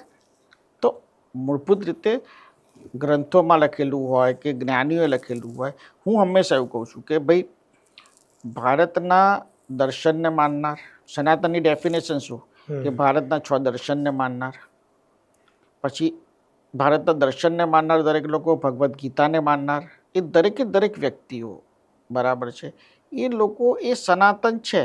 એમાં તમારા દર્શન પણ આવી ગયા, એમાં તમારું અદ્વૈત વેદાંત પણ આવી ગયું, એમાં તમે જેને કહેવાય ને કે ભાઈ તમારો ભક્તિ માર્ગ પણ આવી ગયો. તમે પોતે એની ડેફિનેશનને સનાતનની કરો કે ભાઈ અમે સનાતન છીએ, સનાતન હિન્દુ છીએ, તો એની આ ડેફિનેશન છે કે તમે વેદોમાં જે લખ્યું છે, ઉપનિષદોમાં જે લખાયેલું છે એ તમે વાંચ્યું નથી, પણ તમે એ માનો છો કે એમાં જે બી લખાયેલું છે સાચું છે.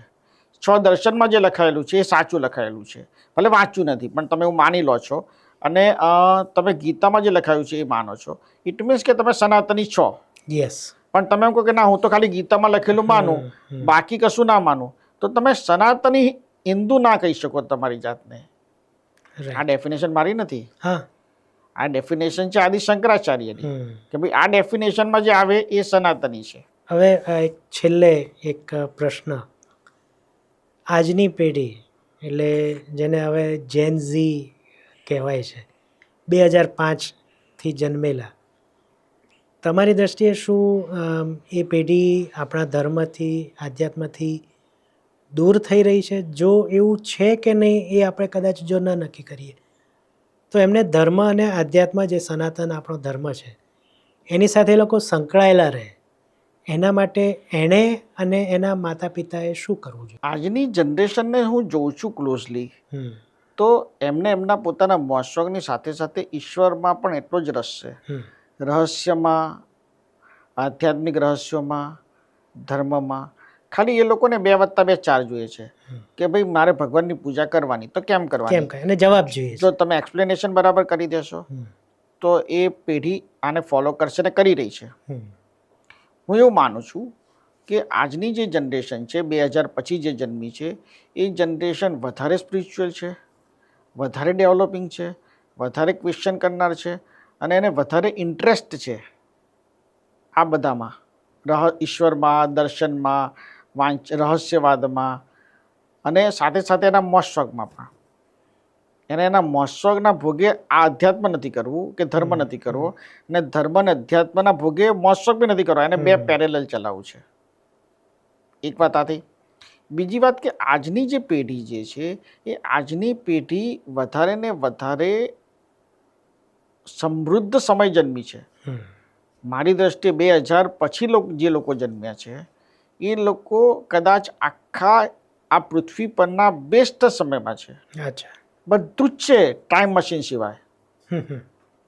ટાઈમ મશીન આવી જાય તે પૂરું થઈ જાય, પણ ટાઈમ મશીન સિવાય તમે 25 વર્ષ સુધીની જનરેશન છે 2000થી જે જન્મી છે એના માટે રાઈટ ટાઈમ ટુ બર્થ હતો. અને હવેની જે જનરેશન જન્મ લેશે એ આવનારા 800-900 વર્ષ સુધી એ રાઈટ ટાઈમ પર જન્મ લઈ રહી છે. કારણ કે બધું જ છે આજના દુનિયાની અંદર.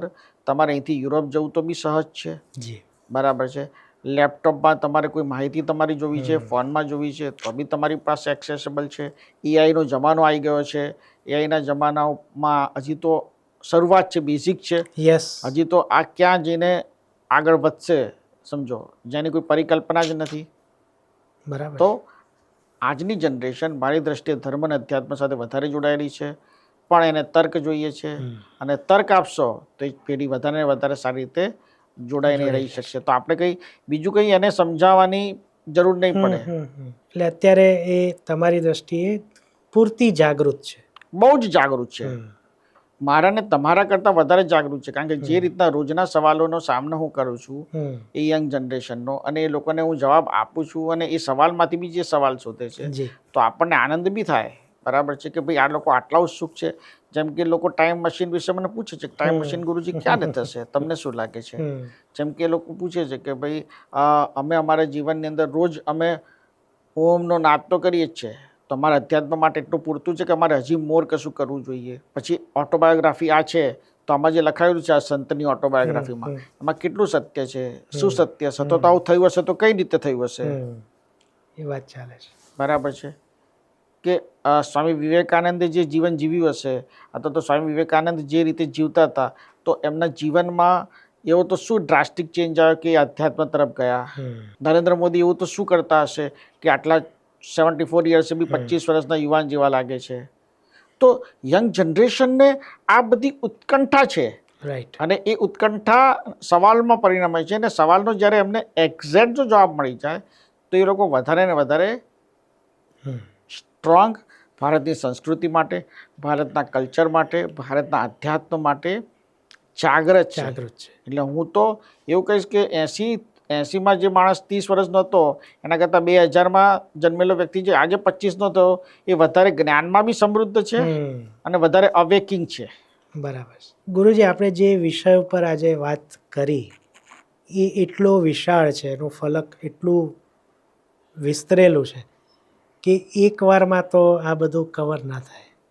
એટલે આપણે અમુક મહિનાઓ પછી પાછા બેસીશું અને આ જ ફલકની અંદર પણ અલગ અલગ વિષયો પર આપણે ચર્ચા કરીશું. પણ મીનવાઇલ તમારે અમારા દર્શકોને કોઈ સંદેશ આપવો હોય કે રોજિંદા જીવનની સુખાકારી ને શાંતિ માટે, તો પ્લીઝ આપો. હું આપણા દર્શકોને એટલું જ કહેવા માગું છું કે મેં અત્યારે આ પોડકાસ્ટમાં જે કંઈ બી કહ્યું એ મારું પોતાનું સમજ, જ્ઞાન અને રિસર્ચ છે. હું એવો ક્યાંય દાવો નથી કરતો કે આ 100% પરફેક્ટ છે, પણ આ મારું રિસર્ચ છે. મારા રિસર્ચ સાથે કોઈ સંમત અસંમત હોઈ શકે છે અને એનો અધિકાર બી છે. બીજી વાત એ છે કે રોજબરોજમાં જ આવતા પ્રશ્ન માટે તમારે ઓમ નમઃ, ઓમ નમઃ, ઓમ નમઃ 18 વખત બોલી લેવાનું. જ્યારે બી તમને લાગે કે મારા જીવનમાં પ્રશ્ન છે તો બહુ સરળ છે, ઓમ નમઃ. જેમ કે ભગવાન શિવ કયો મંત્ર કરતા હશે, એવો સવાલ મને એક યંગ છોકરાએ 20 વર્ષના પૂછ્યો હતો. તો મેં કીધું ભાઈ ભગવાન શિવ જ્યારે સાધના કરે ત્યારે ઓમ નમઃ બોલે, બરાબર. તો મને કહે કે ભગવાન શિવ ઓમ નમઃ કેમ બોલે? મેં કીધું ઓમ નમઃ બોલે તો ત્રતા ઉર્જા એમની આસપાસ આવી જાય અને ત્રતા ઉર્જા એમની ઓરામાં જાય, જેના માધ્યમથી એમની પોતાની જે શક્તિઓ છે દિન પ્રતિદિન વધતી રહે. ભગવાન શિવ શક્તિઓ વધારીને શું કરે? ભગવાને શિવ શક્તિઓ વધારીને આ બ્રહ્માંડને બેલેન્સ રાખવામાં, આ બ્રહ્માંડના દરેક મનુષ્યથી લઈને નાના જીવોને બી બેલેન્સ રહે, એમાં એ ઉર્જાને આપી દે, એમને મોકલી આપે એમના માધ્યમથી. એ ઉર્જા આપણને કઈ રીતે મળે? કુદરત રોજ સવારે તમારી અંદર એ ત્રતા ઉર્જા નાખી દે. એ ત્રતા ઉર્જાનો રોજ તમે ઉપયોગ કરો છો. તમે જે જીવો છો, શ્વાસ લો છો, એનું એ ચીપ છે. તમે શ્વાસ લેવા માટે એફર્ટ્સ તો કરતા નથી, શ્વાસ એ તમે ઓટોમેટિક લો છો. તો એ ત્રતા ઉર્જાનું જે છે, જે તમારી અંદર ચીપ છે, એની અંદર રોજ ઉર્જા કુદરત મૂકે છે. તમે સવારે ઉઠો અને રાતના સૂઈ જાઓ ત્યાં સુધી તમે ત્રતા ઉર્જા જે 20 અંશ મોકલે છે, અને મેક્સિમમ તમે 3 જ અંશ ઉપયોગ કરી શકો છો. 17 અંશ ઉપયોગ કરતા નથી, જે વેડફાઈ જાય છે કે બીજા દિવસે તો નવી 20 અંશ મળવાની જ છે. તો આવા સવાલ જ્યારે તમારા મનમાં થાય તો પૂછો. તમે જેને માનતા હોય, તમે જેને ફોલો કરતા હોય, એને પૂછો અને સવાલમાંથી સવાલ કાઢો. જેટલા સવાલ વધારે પૂછશો એટલો વધારે સક્ષમતા સાથે તમને જવાબ મળતો જશે. અને જ્યારે અટકો, જ્યારે રૂકાવો, જ્યારે તમે તકલીફમાં છો, પીડામાં છો, તમને કંઈ બી ના સૂઝે તો ઓમ નમઃ દવાની જેમ કરો. ઘણીવાર કોઈ એમ કે હું તો આ ધર્મને ફોલો કરું છું, ઓમ નમઃ કઈ રીતે કરી શકું? અરે ભાઈ, દવા છે. હિન્દુમાં આદો પડે કે મુસલમાનમાં આદો પડે? લેવી તને પેરાસિટામોલ લેવા પડે તાવ આવે તો. બરાબર છે. ભગવાને મનુષ્યને બનાવવામાં કોઈ ભેદભાવ નથી કર્યા. બરાબર. તો હું એમ માનું છું કે દરેક જ્ઞાન છે એ દુનિયાના દરેક માણસ માટે છે. કોઈ ધર્મ વિશેષ પૂરતું સીમિત નથી. એટલે જ્યારે બી કોઈ બી વ્યક્તિ અટકે, ઓમ નમઃ ઓમ નમઃ ઓમ નમઃ 18 વખત કરે, એને એનો ફક્ત 18 વખત આખો દિવસ ગમે ત્યારે, આખા દિવસમાં ગમે ત્યારે 18 વખત કરી લે તો બી ચાલે ને. વધારે કરે તો સારામાં સારું. કરે તો અજપ કરે ઓમ નમઃ મનમાં ને મનમાં, તો અદ્ભુત જ છે. ડર જશે, નકારાત્મકતા જશે, અંદરના તમારા અટકેલા કાર્યોમાં સરળતા મળશે. કોઈ પર્ટિક્યુલર સૂર, તાલ એવું છે કે જરા બી નહીં. તમે તમારા અવાજમાં તમારી મનમાં ને મનમાં બી કરી શકો છો. ઓમ નમઃ મનમાં બી કરી શકો છો. મોટા ઊંચા અવાજે બોલવું જરૂરી નથી. એટલે દર્શક મિત્રોને, શ્રોતાઓને એ જ કહેવા માંગીશ કે તમે આ કરો, તમારામાં બદલાવ અને પરિવર્તન ચોક્કસ દેખાશે. અને ખાસ કરીને એક વસ્તુ એવોઇડ કરો. જો તમે ખરેખર જીવનમાં પ્રગતિ કરવા માંગતા હોય તો નિંદા કરવાનું બંધ કરી દો. નિંદા કુથલી નહીં કરો. નિંદા તમારી સેરોટીન, ડોપામાઇનને વધારી દે. કારણ કે નિંદા કરવામાં માણસને વધારે મજા અને આનંદ આવે, ખુશી મળે. પરંતુ નિંદા એ તમારી ઓરાને ડેમેજ કરે છે. માટે કોઈના વિશે ખરાબ બોલો નહીં, ખરાબ વિચારો નહીં. તમે તમારા સ્કિલ અને કામ ઉપર ફોકસ કરો. અને છેલ્લે અંતમાં કદાચ મારાથી બોલવામાં, સમજાવવામાં કંઈ બી ભૂલચૂક થઈ હોય તો હું ક્ષમા પ્રાર્થી છું. Thank you very much Siddharth. Thank you very much. તો આશા છે ગુરુજી સાથેનો આ વાર્તાલાપ કંઈક આપણા માટે નવું લઈને આવ્યો છે. હું તો ઘણું શીખ્યો છું આજે. તો તમને શું શીખવા મળ્યું એ, અને ગુરુજી માટે તમારે કોઈ પ્રશ્ન હોય તો કમેન્ટમાં મને કહેજો. હું ગુરુજીને પાસ ઓન કરીશ ને એમના જવાબ તમને હું લાવી આપીશ. એમના આશ્રમનો એડ્રેસ ને લોકેશન હું મૂકું જ છું. તો આપને પણ એ આશ્રમની વિઝિટ કરવી હોય તો આપ ચોક્કસ જઈ શકો છો. તો આજના પોડકાસ્ટ ડાયરીઝમાં આટલું જ. ફરીથી મળીશું પોડકાસ્ટ ડાયરીઝના નવા પાનામાં. ત્યાં સુધી સિદ્ધાર્થ શાહને આજ્ઞા આપો અને તમને બધાને મારા તરફથી આવજો.